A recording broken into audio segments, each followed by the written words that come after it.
normalement, Anne Hidalgo aurait dû cesser d'être rémunérée, demander à ce qu'on cesse de la rémunérer.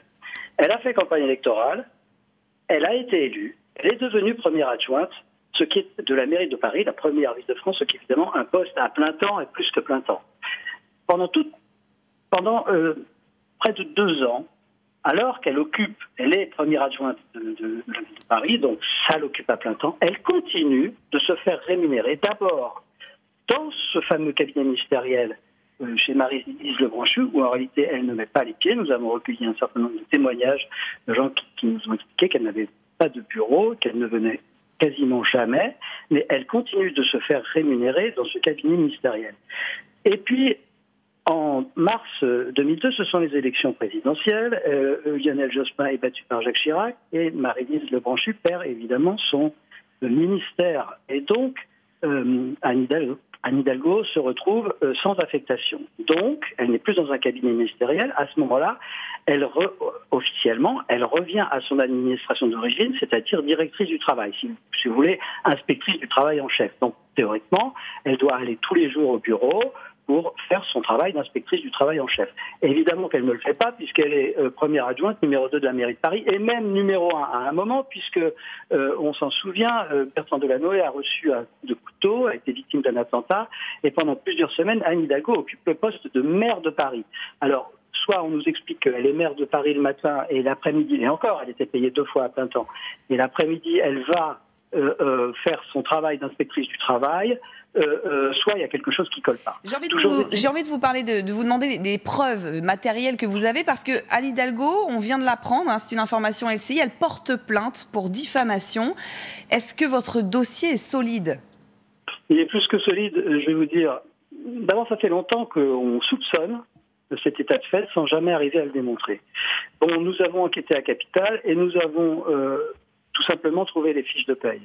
Donc nous avons 25 ou 26 fiches de paye au nom d'Anne Hidalgo. Ce sont payées par le ministère du Travail, donc ce sont des fiches de paye de son travail d'inspectrice du travail en chef. Voilà, elle a été payée pendant, c'est pas compliqué, On parle de quel montant au total? Alors, son salaire, comme le salaire a augmenté, vous savez, le salaire des fonctionnaires, ils augmentent mois après mois. À la fin de la période, son salaire était de 3 040 €, auquel s'ajoute un certain nombre de primes. Vous savez que les fonctionnaires ont des primes.